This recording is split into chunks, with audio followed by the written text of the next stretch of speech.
ప్రభు అయిన యేసుక్రీస్తు నామములో మీ అందరికీ నా హృదయపూర్వకమైనటువంటి నిండు వందనాలు. ఈరోజు పునరుద్ధాన వాక్యం, నేను నీకు తోడై ఉన్నాను, నీకు హాని చేయుటకు నీ మీదకి ఎవ్వడును రాడు. అపోస్తుల కార్యములు 18వ అధ్యాయము 10వ వచనం. దేవుని యందు ప్రియమైన వారులారా, దేవుడు లేఖనమును ద్వారా మాట్లాడుతున్న మాట, నేను నీకు తోడై ఉన్నాను, నీకు హాని చేయుటకు నీ మీదకి ఎవ్వడును రాడు అని దేవుడు మనకు తోడుగా ఉంటే హాని చేసేవారు మన పక్షమున నిలవలేరు. ఎందుకంటే దేవుని యొక్క బాహువు బలమైనది కనుక.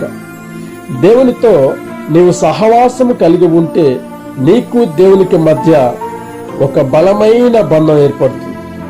ఆ బలమైన బంధమే నిన్ను ఈ లోకానుసారమైన పాపము నుండి విడిపించి దేవుని రాజ్యానికి చేరుస్తుంది.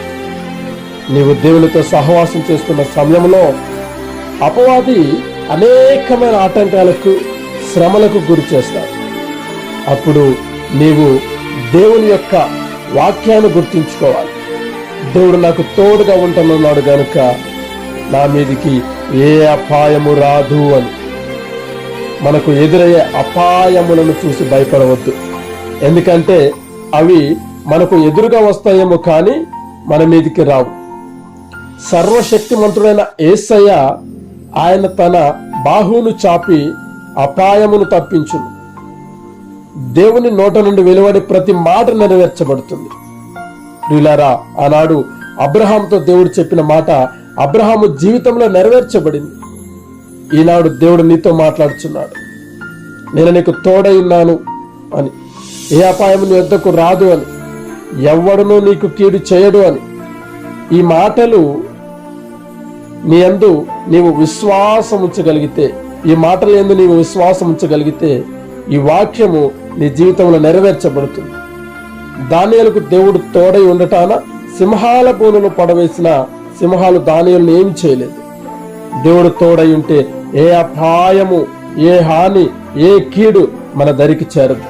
కనుక ప్రియమైన దేవుని బిడ్డలారా, దేవుడు మనతో ఉన్నాడని, ఆయన మనల్ని రక్షించుటకు సమర్థుడని నమ్మకమైన విశ్వాసముతో దేవుని సన్నిధానములో ఉన్నాం. దేవుని కృప మనకు తోడై ఉండును గాక. ఆమేన్. ప్రార్థన. సర్వశక్తిమంతుడా నా యేసయ్య, మీ బంగారు పాదములకు వందనాలు. ఈరోజు ఈ వాక్యము అనేకులను బలపరుస్తుందని, ఆత్మీయతను స్థిరముగా నిలబెడుతుందని నమ్మకంతో, విశ్వాసంతో ప్రార్థిస్తున్నాం.